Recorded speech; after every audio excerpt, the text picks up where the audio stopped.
Hoy vamos a hablar de la influencia de la cultura griega en la cultura egipcia y de la figura impresionante de Alejandro como el que unió estas dos civilizaciones.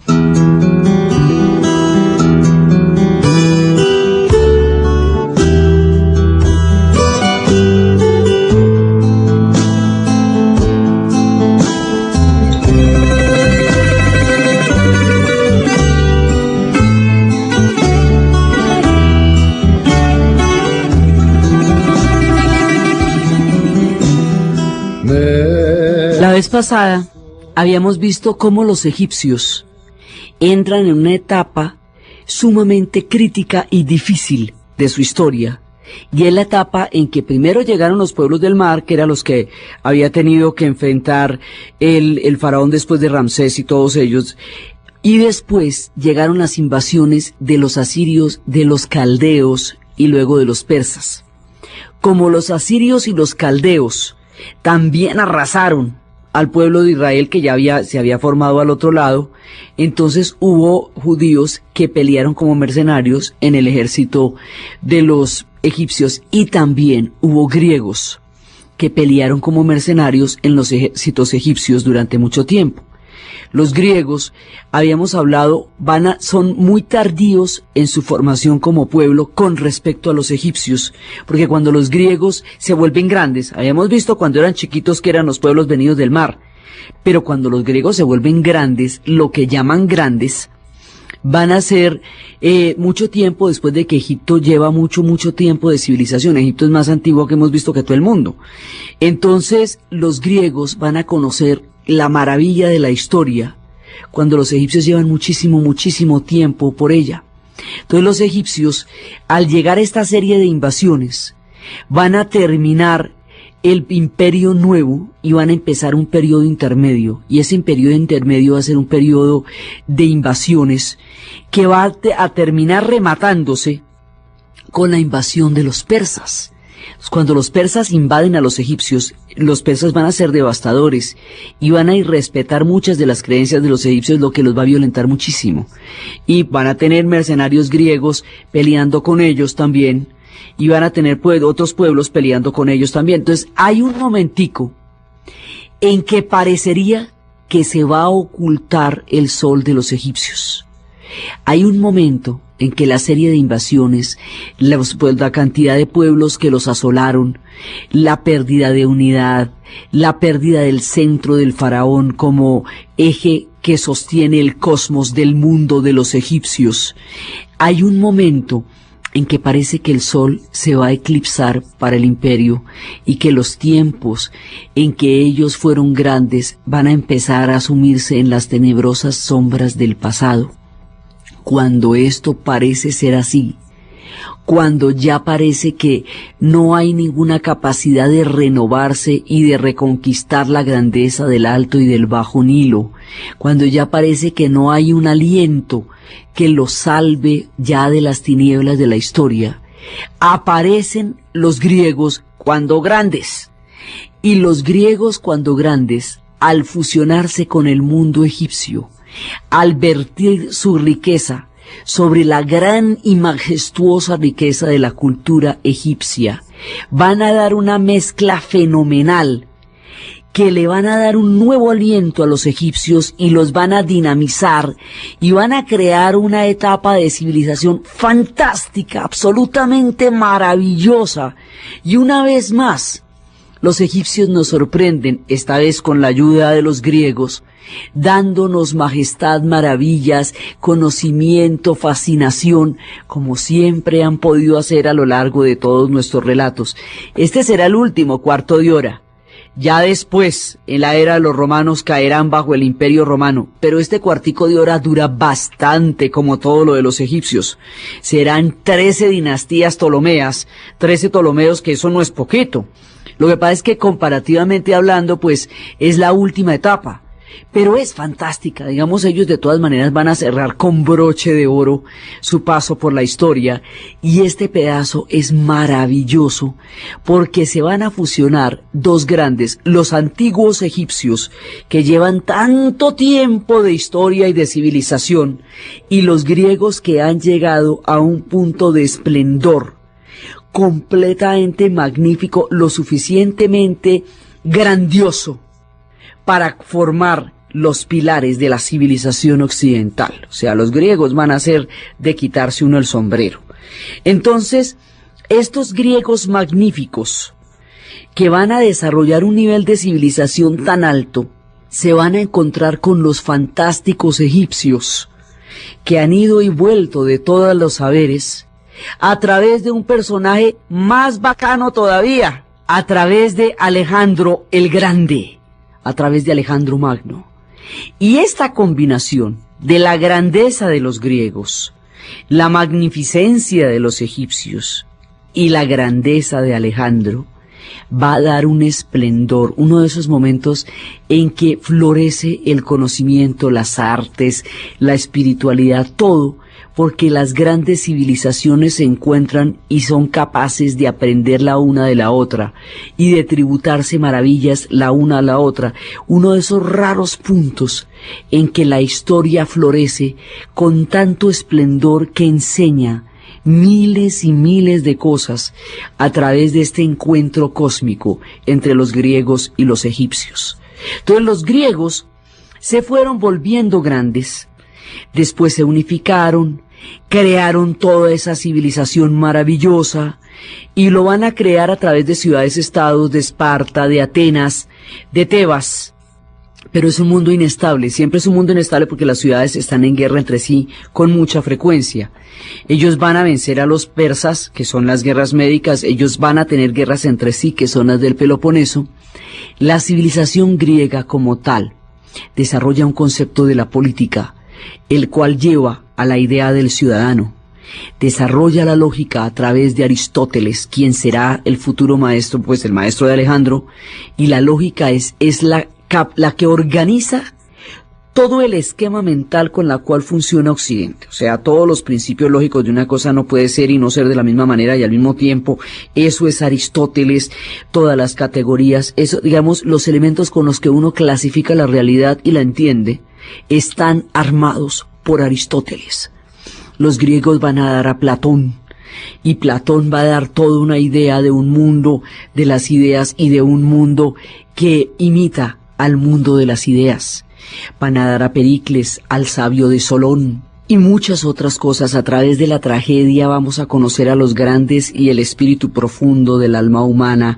Vamos a conocer las fábulas de Esopo, vamos a conocer una cantidad de civilización, lo apolíneo y lo dionisíaco, el mundo de los dioses del Olimpo y todo su pacto para repartirse el cosmos. Vamos a conocer todo lo que son los conceptos de la filosofía. Primero una mitología muy importante y luego la formación del pensamiento filosófico. Vamos a conocer a los estoicos y a los epicúreos. Vamos a conocer una gran cantidad de formulación de ideas y de espíritus y de engrandecimiento de lo que es la cultura y de la civilización. Entonces, los griegos habían desarrollado todo esto, más las tácticas de guerra que tenían los tebanos, la famosa falange tebana, que era una falange de amantes. En la Grecia, la homosexualidad era una de las relaciones más cotidianas y más frecuentes, porque tenía un carácter pedagógico en algunos casos entre maestros y alumnos, porque tenía una connotación cultural completamente diferente a la que va a tener en Occidente, porque la formación de Occidente viene del cristianismo y del judaísmo también. Entonces los griegos tienen un concepto de la homosexualidad completamente distinto. Eso es parte de lo que hace tan polémica la figura de Alejandro. No lo hubiera sido en su tiempo, no lo fue. Lo que pasa es que a los ojos de Occidente esto se ve de otra manera completamente distinta. Los griegos tenían un concepto de la homosexualidad, de la bisexualidad totalmente natural. Era parte de su cultura y no tenía nada de particular. Eran muchas de las posibilidades de relaciones que había dentro del mundo griego. Los griegos tenían un concepto de lo apolíneo y lo dionisíaco. Tenían unos 3 meses al año en las cuales se daban festividades enloquecidas a favor del dios Dionisio, y tenían el resto del año para crear la geometría y desarrollar la redondez de la Tierra y crear todos los sistemas filosóficos y matemáticos que ellos llegaron a crear. Entonces, esta civilización griega, que militarmente hablando también va a ser importantísima, la falange tebana, va a ser un regimiento de amantes, y como todos son amantes entre sí, ninguno puede abandonar a su amado en el campo de batalla, y por eso no se rinden jamás. Entonces la falange tebana va a ser fundamental, y la falange tebana va a ser una de las escuelas donde Alejandro va a aprender los artes de la guerra. Entonces va a explorar Atenas con todo su concepto de la democracia, Esparta con su concepto de la guerra, y la grandeza de todo eso lo va a tomar después Tebas. Entonces uno se pregunta, ¿por qué todas las referencias que tenemos de los egipcios son griegas? ¿Por qué los nombres son griegos? ¿Por qué llamamos a la desembocadura del Nilo el delta? ¿Por qué llamamos a Luxor, a lo que hoy es Luxor, Tebas? ¿Por qué toda esa cantidad de nombres griegos que hemos venido haciendo alusión desde que empezamos la historia? ¿Por qué? Resulta que esta gran civilización griega en sí misma no hubiera difundido su legado, porque ellos no estaban particularmente interesados en contarle a los demás quiénes eran y qué hacían, si no es por la figura de un personaje que va a universalizar el mundo griego. Va a haber un personaje que va a tomar todo el legado de los griegos y va a caminar el mundo entero, llevando el concepto que los griegos tienen del mundo, y eso lo va a universalizar.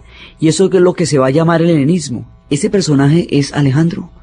Entonces, Alejandro es macedonio, y los macedonios están al lado de Grecia. No eran exactamente ni atenienses, ni espartanos, ni tebanos, pero sí beben de todo el influjo de sabiduría de estos 3 pueblos, y particularmente de Tebas, en el momento en que Tebas va a ser la concentración de toda la riqueza cultural y espiritual de los griegos. Entonces, allá de todo esto va a salir Filipo, y Filipo de Macedonia va a tener un hijo que lleve a Filipo. Lo que va a tomar es, cuando la cultura griega entra en una etapa, digamos, de estancamiento por las guerras entre Esparta y Atenas, Filipo dice, espera y verá que yo me encargo de evitar que los griegos se disuelvan en sus peleas internas, unificarlos, vencer a los persas y darle un nuevo aliento al mundo griego, porque si ellos se ponen entre sus diferentes discusiones y peleas, se hunden y se empantanan en eso. Entonces Filipo lo que hace es tomarse el mundo griego, potencializarlo, darle una nueva dimensión, y a través de su hijo de hacer que ese mundo se preserve. Su hijo, o sea, lo que quería Filipo de Macedonia era preservar el mundo griego, dándole un alcance militar que lo cohesione en lugar de dividirlo. Entonces se le va a dar a su hijo, lo va a entrenar con el maestro de los maestros, Aristóteles. Aristóteles es un gigante mental. O sea, fundamentará la teología cristiana en el futuro, la lógica, las categorías. El mundo se entiende como Aristóteles lo pintó. Entonces, con Aristóteles van a estar los amigos de Alejandro, entre ellos Ptolomeo. Estos van a ser sus influencias.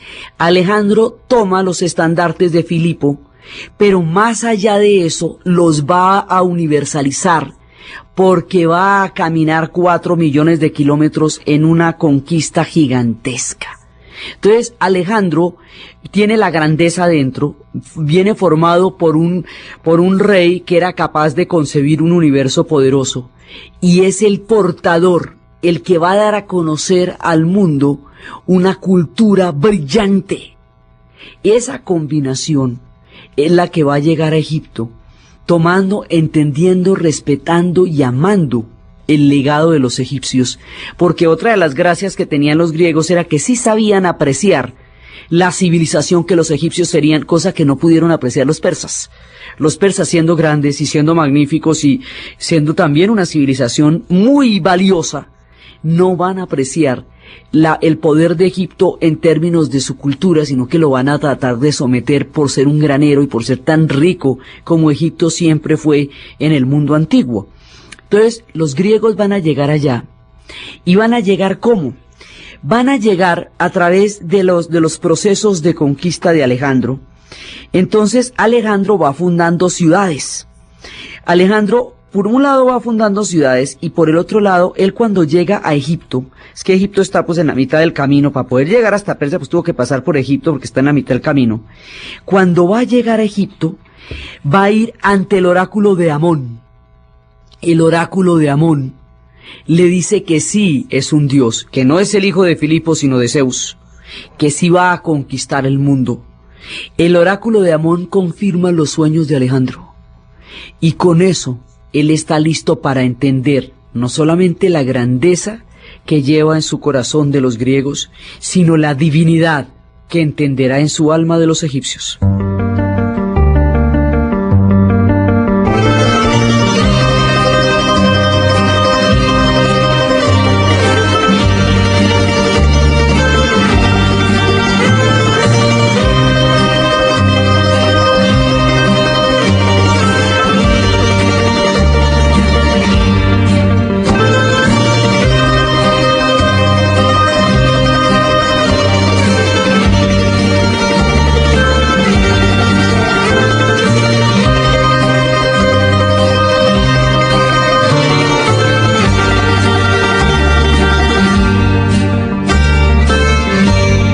Cuando Alejandro entra en contacto con el oráculo de Amón, cuando Alejandro entra en contacto con los egipcios, empieza a entender un concepto nuevo que era totalmente desconocido para los griegos, y era el concepto de los gobernantes divinos.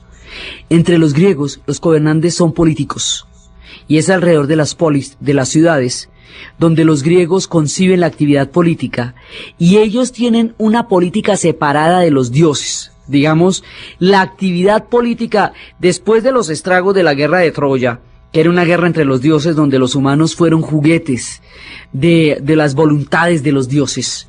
Ya lo que va a ser la política de Atenas en adelante va a ser un asunto de los ciudadanos. Pero los gobernantes no tienen un carácter divino. El carácter divino de los gobernantes es propio de los egipcios y es propio de los persas.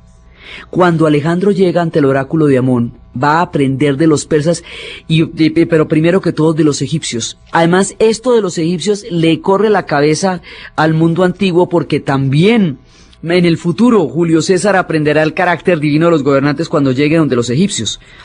Llegar donde los egipcios y ver la filiación que tienen los faraones con Horus y con el inframundo, y ver que los faraones son divinos por esencia y por definición, le corre la cabeza a Alejandro, porque Alejandro se creía fantástico pero no divino, y con los egipcios se va a sentir vinculado con los dioses, y los egipcios lo van a ver como un faraón y lo van a vestir de faraón, y en el Museo del Cairo está Alejandro vestido de faraón como todos los demás, como Ramsés, como todos los demás faraones egipcios. El tipo está en el mismo rango, vestido de faraón.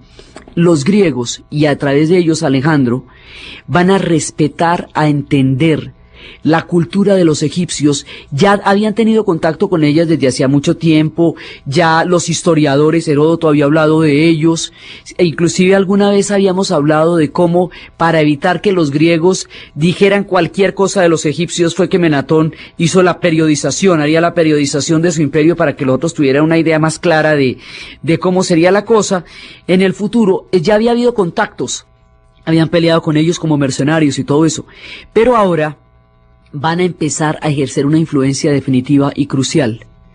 Y en esa influencia los griegos van a aceptar y entender muchísimo de la riqueza de los egipcios, y esa tolerancia, aceptación y valoración de la grandeza del otro, que fue mutua, fue lo que permitió que estos dos pueblos crearan una combinación fantástica.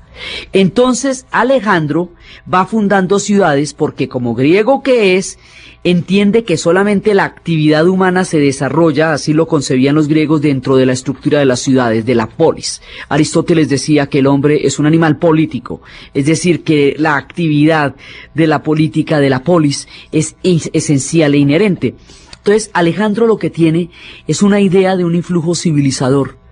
Y él quiere ir llevando a los pueblos dentro de su concepto de civilización, y en eso va universalizando la cultura griega, y esa universalización de la cultura griega es lo que llamamos el helenismo. El periodo helénico es Alejandro como jefe de prensa y vocero de la grandeza de todo lo que los griegos dieron. Entonces Alejandro, en esto de la fundación de ciudades, está pensando en fundar una ciudad bien fantástica. Entonces, para fundar una ciudad bien fantástica, él empieza a pensar dónde la va a fundar. Va a fundar muchísimas, pero hay una que va a ser particularmente importante. Entonces, él le va a preguntar a Deinócrates, el arquitecto, dónde se le ocurre que se puede hacer una ciudad. Y entonces, en un momento hay un sueño en el que le dicen que hay un mar tempestuoso donde existe un islote. Está delante de Egipto y lo llaman Faros. Alejandro se levanta, acude a Faros, y cuando ve la isla, la ve unida al continente por una calzada, y el arquitecto lo llevó y le dijo, ¿cómo le parece? Bueno, esa isla está perfecta. Hágame un plano de la ciudad para que yo más o menos me imagine cómo le sería la cosa. Deinócrates no tiene tiza para hacer el plano en ese momento, entonces lo hace con harina. Toma harina y va a trazar en el suelo de la isla un círculo, y en el interior del círculo dibuja unas líneas rectas, la figura de una clamide, que es como el manto corto que se pone a Alejandro en los hombros. El plano le encantó a Alejandro, pero entonces una multitud de pájaros se comió la harina que había utilizado para hacer el plano. Alejandro se asustó, pero el oráculo le ratificó que no, que eso estaba muy bien. Alejandro ordena, después de esto, construir una ciudad, y va a crear toda la manera de cómo la va a crear y todo eso. Entonces la va a dividir en 5 partes, y en cada una de las 5 partes va a grabar una letra, A, B, G, D, E, digamos, pero en el alfabeto griego, ¿no? Alfa, beta, gamma, delta, epsilon. Entonces la A es de Alejandro, la B es de Basileos, que significa rey en griego, la G es de Genos, que significa raza, la D es de Dios, y la E de edificación. Entonces son las 5 primeras de las letras del alfabeto que van a designar los barrios de una ciudad incomparable. Y esa construcción va a ser fiel a las lecciones que a él le había dado Aristóteles, y va a empezar a crear la ciudad más maravillosa que uno se pueda imaginar sobre la tierra. Entonces Alejandro la dejó diseñada. Sí, en un principio había pensado que fuera como una especie de figura de él con venas y arterias, pero después dijeron que las venas y las arterias de las ciudades son del comercio, entonces va a quedar unida al continente, y empieza a crear, él la deja fundada, y va siguiendo su conquista por el mundo, pero la traza y la deja fundada. Esa ciudad va a haber muchas Alejandrías, pero esta es la ciudad, y esta es la Alejandría, y ese es el lugar donde va a tener toda esta grandeza un espacio para existir. Entonces Alejandro va a seguir. En total, las conquistas de Alejandro, con sus 4 millones de kilómetros cuadrados, van a dar lo que hoy comprende Libia, Egipto, Jordania, Líbano, Siria, Irak, una parte de Arabia Saudí, Turquía, y por supuesto arrancando de Grecia, entonces Serbia, Macedonia, Rumania, Bulgaria, arrancando de Grecia, Turquía, Georgia, Rusia, Irán, Turkmenistán, el sur de Rusia, Azerbaiyán, Turkmenistán, Afganistán, llamado la Bactriana, que es donde va a conseguir a Rosana, su mujer, Uzbekistán, lo que hoy es Pakistán, va a llegar hasta la India. Y en la India es donde se va a devolver, porque alguna vez habíamos dicho que Alejandro es grande, pero la India más. Entonces, ese es el mundo que Alejandro va a hacer, y va a ir fundando ciudades por todas partes, y va a haber un montonón de Alejandrías, pero la que va a conocer la grandeza es la Alejandría que él va a fundar en Egipto. Alejandro muere.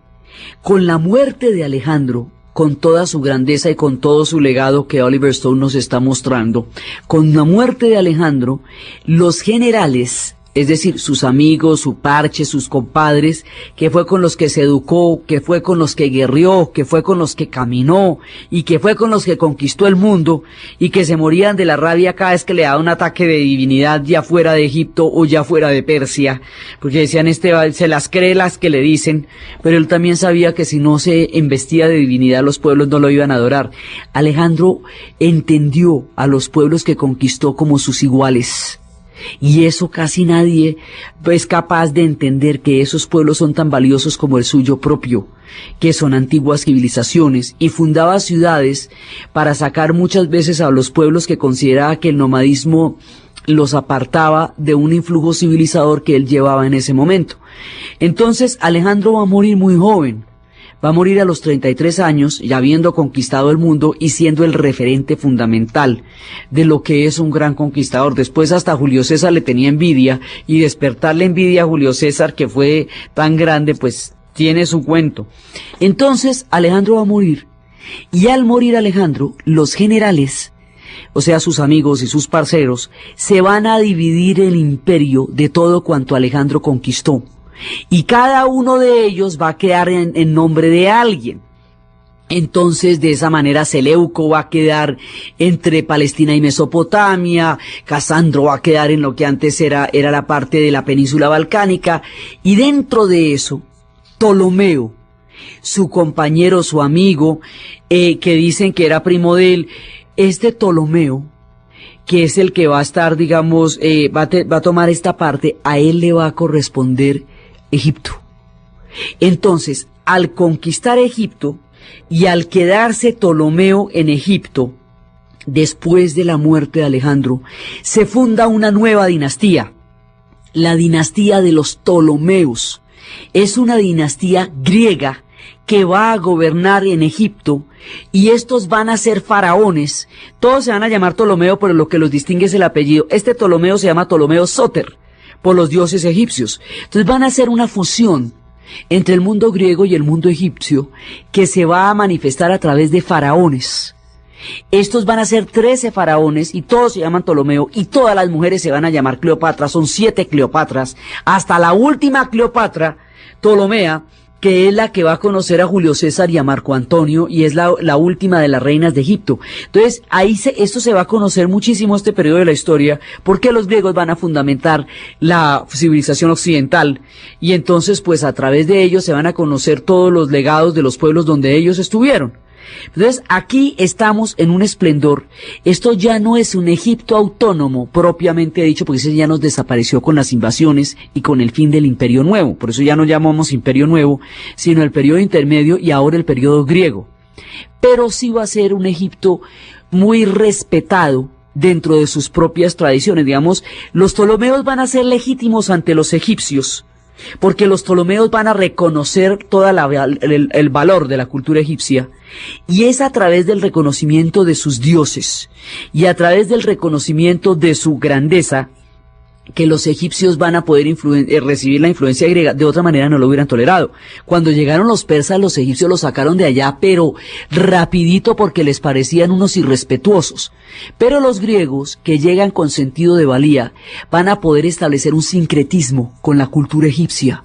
Y ese sincretismo se va a ver en la arquitectura, se va a ver en los templos, se va a ver en la cultura, se va a ver en el hecho en que Alejandro lo nombren faraón, y que Alejandro después, y él va a ser embalsamado. Alejandro va a morir en Babilonia, lo embalsaman. Ptolomeo va a interferir con el cadáver de Alejandro y lo va a meter en un sarcófago de piedra. Ese sarcófago después lo van a reemplazar por uno de oro, después de uno de cristal. El de piedra está en Turquía, en Topkapi, cuando los turcos otomanos se tomaron toda esa zona, y en alguna parte de toda esa pelotera se perdió el cuerpo de Alejandro. Dicen que está construido debajo de la mezquita de Alejandría, que en una época fue la mezquita de Iskander, como llaman los árabes. Como en el Corán está mencionado Alejandro, también se hablaba de Iskander mucho tiempo después, pero ellos lo mencionan también. El asunto es que eso, como muchas otras de las grandes tumbas de los grandes que hemos nombrado, aún permanece en el misterio. Entonces, Ptolomeo va de ahí para adelante a crear la dinastía Ptolomea entre los egipcios. Y por eso es que nos aparece una Cleopatra que es egipcia, que es totalmente egipcia, pero que viene de una dinastía griega, que es la dinastía de los Ptolomeos. Este Ptolomeo es un grande y le va a dar a los egipcios su grandeza junto con la de ellos. Este es el tipo que le va a dar a la ciudad el carácter tan maravilloso que la ciudad va a tener. Todo el epicentro se traslada, que anteriormente fue en Memphis, donde además se escondió Alejandro un ratico mientras le hacían su sarcófago.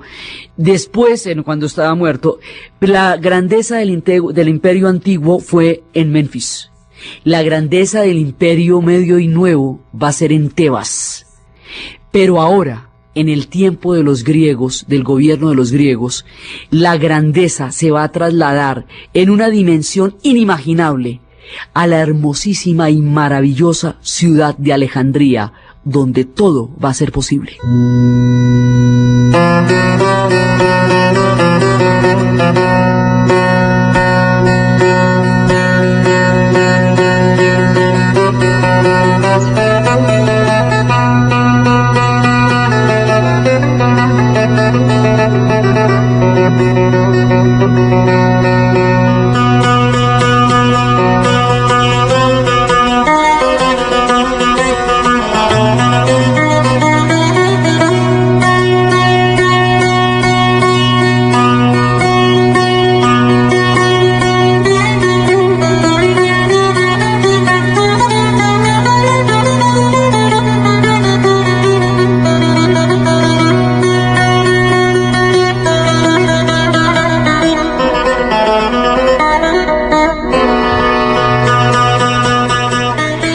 Ptolomeo se sitúa en esta Alejandría a medio urbanizar y empieza y se convierte en el primer rey y empieza a darle toda una formación urbanística y hace una cosa brillante.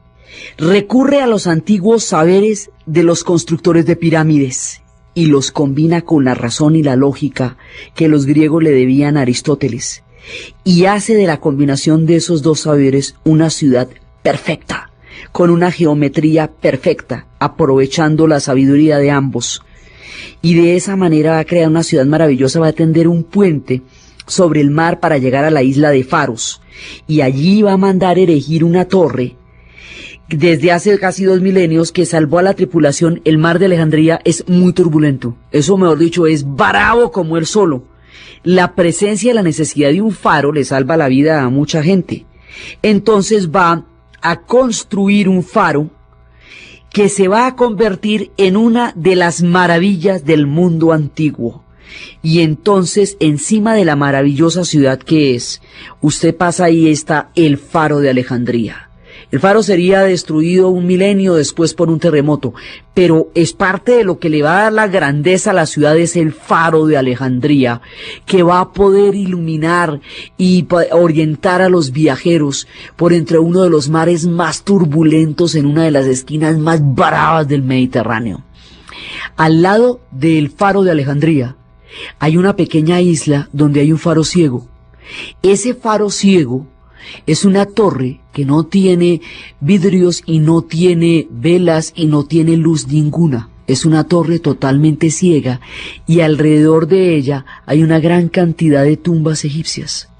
Se cree que ese otro faro, que está al lado del faro de Alejandría en una isla contigua, es para iluminar a las almas de los egipcios en su retorno al cuerpo para el paso a la eternidad. Que es de esa manera que se pueden orientar las almas que están regresando después del juicio de Anubis, después del peso del corazón, para llegar al mundo de Osiris y gozar así de los privilegios de la eternidad. Entonces Alejandría va creciendo y después viene lo más fantástico de todo. Ptolomeo le va a decir a un amigo suyo que se llama Demetrio que le construya una biblioteca.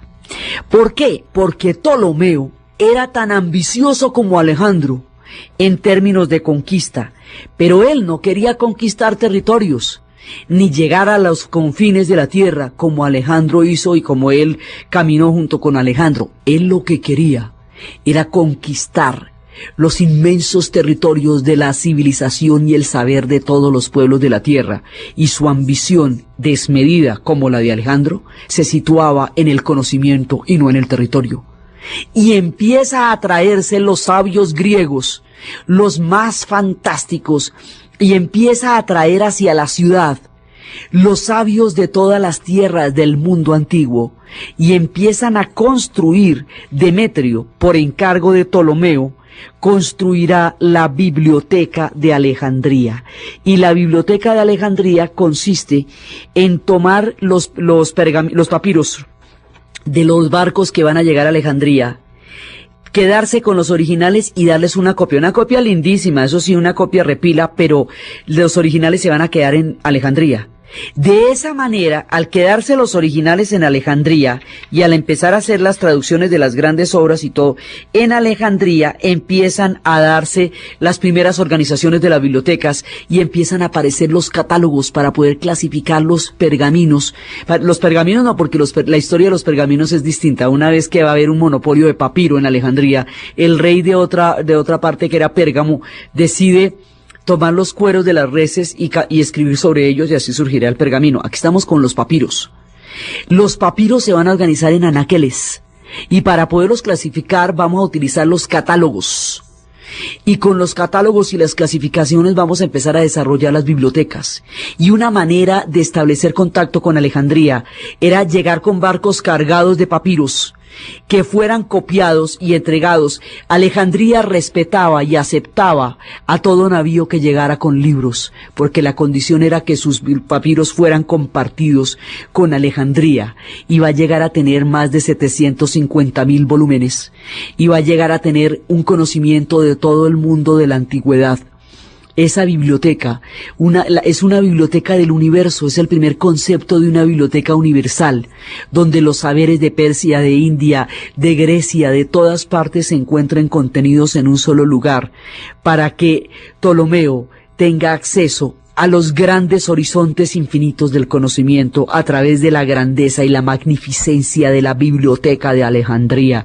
Y esa será en sí misma una maravilla incomparable en la historia del conocimiento humano, será la Biblioteca de Alejandría. Y esa es la obra de Ptolomeo, que lo hace tan grande como Alejandro en términos del saber, y es la construcción física de Demetrio que le dio la talla a los sueños de Ptolomeo. Entonces, con esta biblioteca así de poderosa, entran en contacto con todas las civilizaciones, porque una manera, como Alejandría queda en Egipto y Egipto es tan rico, y ese es el granero del mundo, entonces todo el mundo quiere comerciar con Egipto, todo el mundo quiere sus maderas, todo el mundo va a querer las riquezas que Egipto tiene, y saben que la llave para tener acceso a esas riquezas es llevando libros, es llevando papiros para ser copiados y que queden en la biblioteca. Así que los libros se vuelven una especie de canje, los papiros se vuelven una especie de canje para poder entrar en el comercio con la rica Alejandría y beneficiarse de los tesoros del Egipto. Y eso va a hacer que se vaya incrementando cada vez más este intercambio de cultura, y que la Biblioteca de Alejandría vaya creciendo y creciendo y creciendo a medida que crece Alejandría. Esa es una de sus grandezas. La otra es que se trae un montón de sabios de Grecia y los pone en divinas condiciones en Alejandría, todo eso lo hace Ptolomeo, para que produzcan todo su saber. ¿Y quiénes van a llegar? Euclides, con su geometría. Eratóstenes, quien calculará el diámetro de la Tierra a través de la proyección de la sombra de las columnas en los momentos de sol, para saber que si dan una proyección curva, la Tierra es redonda, y a través de la distancia entre una y otra va a establecer un cálculo que le va a dar exactamente el diámetro de la Tierra. Eso lo va a hacer Eratóstenes. Y van a llegar allá los propios, van a llegar todos los sabios más maravillosos de lo mejor del mundo griego. Van a llegar, Atenas va a prestar los textos de Eurípides, de Esquilo y de Sófocles. Demetrio los va a hacer copiar y devuelve las copias originales. Van a llegar los sabios de Euclides y van a llegar allá con sus secretos de la geometría para compartirlos. Y el gozo del conocimiento y de todos los saberes de los egipcios más los saberes de los griegos va a hacer de la Alejandría una ciudad incomparable que solamente va a ser eclipsada en el futuro por la presencia de Constantinopla, cuando ya lleguen los tiempos cristianos del Imperio Romano de Oriente. Esta va a competir con todo, con la Gran Roma, porque va a durar mucho tiempo. Alejandría va a ser el centro de la civilización del mundo antiguo y el testimonio más preciado de cuanto la humanidad es capaz de conocer en su mirada al respecto de la espiritualidad, del conocimiento y del mundo. Eso va a ser Alejandría.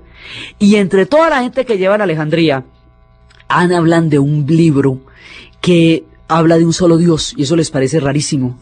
Dice, por allá hay unos que tienen un libro de un solo Dios, y el libro es importante que lo conozcamos. Ah, listo, eso no tiene problema, pero y verá, no podemos acudir a los judíos que viven en Alejandría, porque ya hace tanto que viven en Alejandría, que no tienen sus tradiciones tan arraigadas como las necesitamos para que nos traduzcan ese libro. Entonces vamos a hacer una cosa, el milagro de los 70. Van a traer de Israel, van a traer 70 sabios. Dicen que eran 72, pero esto quedó consignado como el milagro de los 70. Esos 70 sabios van a ser trasladados a Alejandría y se les va a pedir a cada uno de ellos por separado, en celdas separadas y sin entrar en contacto el uno con el otro, que hagan la traducción de ese libro que está hablando de un solo Dios. El libro que está hablando de un solo Dios, ellos lo llaman la Torá, y es el que está compuesto por 5 libros que los griegos llamarán el Pentateuco, que es el que va a tener el Génesis, el Éxodo, el Levítico, es el que va a tener todos esos libros. Se llama el Pentateuco porque Penta es griego, ¿no? Entonces, los griegos van a tener esta traducción. Se dan a la tarea los sabios, los 70, de traducir la Torá. Y esa traducción, el milagro consiste en que esa traducción es absolutamente idéntica entre cada uno de los 70 sabios sin haberse hablado en ninguno con otro entre sí. El caso de que la traducción sea idéntica es conocido como el milagro de los 70. Esa traducción que hacen los sabios judíos de este libro de un solo Dios es la primera traducción que se va a hacer del hebreo al griego de la Biblia. Y esa traducción que hacen del hebreo al griego de la Biblia es la que hace que la Biblia quede en Grecia y quede en la biblioteca, y que más adelante, cuando el mundo cristiano surja en estos mismos parajes y las escuelas cristianas florezcan en Alejandría, sea esta traducción de la Biblia la que se vaya a conocer. Y como más adelante el cristianismo será la religión que fundamente a Occidente, por esta traducción de los 70, Occidente conoce la Biblia, y las versiones que se van a difundir a lo largo del mundo cristiano son las que provienen del milagro de los sabios de los 70. Entonces, otra de las cosas que Alejandría va a entregar al mundo es la traducción de la Biblia. Entonces nos va a traer la redondez de la tierra, la geometría euclidiana, la traducción de la Biblia. Nos va a traer la biblioteca. Nos va a traer las maravillas más impresionantes alrededor de lo que va a ser la gran civilización de Alejandría. Alejandría será una ciudad legendaria. Más adelante quedará hundida en el mar y volverá a surgir muchas veces. Y una novela maravillosa sobre la característica de la ciudad se escribirá en el siglo XX, que se conocerá como el Cuarteto de Alejandría, compuesta por 4 personajes, por lo que va a ser Justin, por lo que va a ser Baltasar, Montolive y Clea, una historia contada de la misma por 4 personajes, convirtiéndose la misma historia en una historia totalmente diferente. Y el prólogo de esa historia siempre dirá que cualquiera de las cosas que vayan a hacer los personajes a lo largo de la narración no se les puede atribuir directamente, no tienen una responsabilidad personal en sus acciones, porque son simplemente las formas como la sociedad utiliza a las personas para expresarse, que la culpa de todo cuanto sucede en esa novela la tiene y la tendrá siempre Alejandría, porque es el carácter de la ciudad el que utiliza a las personas para expresar su complejidad. Alejandría sería una ciudad de sabios, será una ciudad esotérica, será una ciudad mística, con una importante colonia judía, con una gran confluencia de la sabiduría griega enmarcada en el maravilloso mundo de los egipcios. No se le puede pedir más a una ciudad como la belleza y la sabiduría de la incomparable Alejandría. Esta ciudad maravillosa será el esplendor de la fusión entre los griegos y los egipcios. Como los griegos van a fundamentar Occidente, entonces nosotros vamos a conocer muchas cosas a través de los griegos, y por eso es que nosotros cada ratico estamos dándole nombres griegos a una cantidad de ciudades y de historias de los egipcios, porque es a través de ellos. Cuando los egipcios queden ocultos temporalmente en el sol de la historia y nadie pueda leer los jeroglíficos, será el testimonio de los griegos el que nos permite entender lo que se sabrá, lo que se podrá rescatar mientras no se vuelvan a traducir los jeroglíficos de la historia de los egipcios. Por eso es que es tan importante. Entonces, en esta época empieza a darse una cosa maravillosa, y es que los templos van a tener la mirada de unos y otros. Entonces los templos que antes terminaban las columnas en papiro, en el loto o el papiro, en el papiro abierto o cerrado, ahora empiezan a tener influencias de columnas dóricas y de columnas jónicas, porque los griegos entran en la arquitectura de los templos, respetando la magia de todo, o sea, son templos egipcios, pero tienen toques griegos, lo que les va a dar un encanto maravilloso. Uno de estos templos, de los más hermosos, de los más bellos, será el templo de Philae. El templo de Philae se llama así porque queda en la isla de Philae, está consagrado, una parte del templo está consagrado a Horus. En la parte del templo que está consagrada a Horus, hay un texto que es exactamente el mismo texto que encontrarían muchos siglos después escrito en la piedra Rosetta, que estaba escrito por eso en los jeroglíficos de los egipcios, el demótico, que era la lengua en que escribían que hablaba el egipcio del pueblo, y el griego, porque es una época ptolomeica. Entonces, esas serán las inscripciones. Es una inscripción idéntica a la que tendrá la piedra Rosetta, la clave que permitirá entender este legado. La isla de Philae es una isla dedicada a Isis, es una isla dedicada al amor y a la grandeza de esta diosa Isis. Dicen que las crecientes del Nilo eran lágrimas que derramaba Isis cuando supo que Osiris había muerto de una manera tan terrible. Al lado de la isla Philae hay ligada a ellas toda una cantidad de historias de amor, y cuenta la leyenda que un hombre que construyó la isla Philae se enamoró del que le había encargado la construcción del templo, se enamoró de la hija de él. El que le encargó la construcción del templo al arquitecto, al ver que el arquitecto estaba enamorado de su hija y considerando que no era digno de ella, le dijo que tenía que amasar una gran fortuna para ser digno de su hija.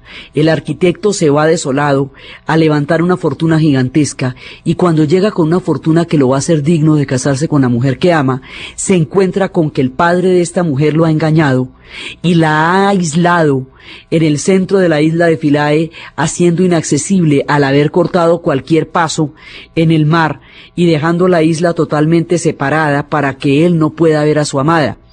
Desolado por la tristeza de ver inútil su empresa, lejano el corazón de su amada, imposible el acceso a ella, encuentra un cocodrilo que estaba muy triste y abatido porque tenía una espina en la pata y no se la podía sacar.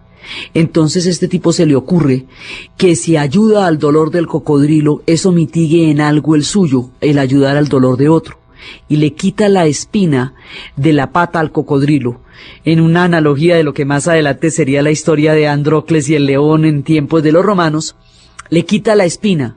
El cocodrilo queda feliz porque la espina lo tenía aburridísimo, y en agradecimiento a la bondad que tuvo el arquitecto con él, se va a juntar con todos los demás cocodrilos y va a crear un camino en el agua en cuyo lomo va a poder atravesar el arquitecto de una orilla a la otra este río que había dejado totalmente incomunicado a la isla de Philae, y va a poder, atravesando los lomos de los cocodrilos, llegar hasta donde está su amada, tener acceso a ella y burlar así la trampa que el destino le había tendido para hacer imposible su amor. Y estas son otras de las historias maravillosas que se cuentan de la isla de Philae. La isla de Philae sería el templo de Philae, sería trasladado en la misma época de Amun Simbel, y exactamente por lo mismo, por la represa de Asuán.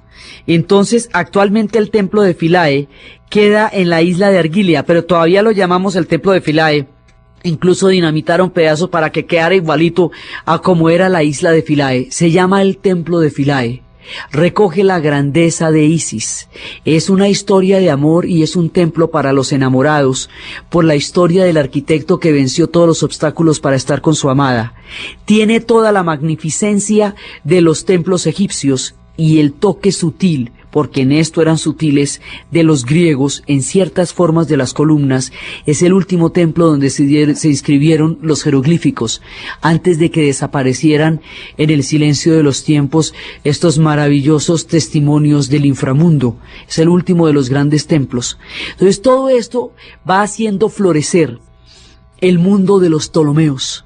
Y el mundo de los Ptolomeos va a ser un mundo esplendoroso, porque no solamente va a existir todos estos saberes y todas estas maravillas, y el templo de Philae, y la biblioteca de Alejandría, y el milagro de los 70 y los sabios, sino que más adelante, dentro de la misma dinastía de los Ptolomeos, es que se va a crear el famoso sistema cósmico, que regiría la idea que el mundo tendrá de los astros hasta Copérnico. El famoso sistema de Ptolomeo, la teoría geocéntrica de la Tierra, la bóveda celeste, el movimiento de los astros alrededor de la Tierra, demostrado además matemáticamente, será otro de los logros de la dinastía de los Ptolomeos entre los egipcios, y eso será tan duradero que solo en tiempos de Copérnico se podrá dar el desplazamiento del mundo geocéntrico de los Ptolomeos al mundo heliocéntrico, que es de lo que más adelante va a ser la formación de la ciencia en Europa en el siglo XV. Todo esto está sucediendo en la magnífica Alejandría y en el mundo de los Ptolomeos. Los Ptolomeos seguirán adelante hasta que la última de ellas enfrente ya otro imperio y otro tiempo y otras circunstancias. La última de ellas será Cleopatra, esa es la séptima, Cleopatra de los Ptolomeos, que conocerá a Marco Antonio y a Julio César. Las historias de Cleopatra con Julio César, ya los tiempos de los romanos, cuando los griegos se vayan a convertir en provincia romana y los egipcios estén a punto de perderlo todo, en la trágica y heroica figura de esta reina, será lo que veremos en el siguiente programa.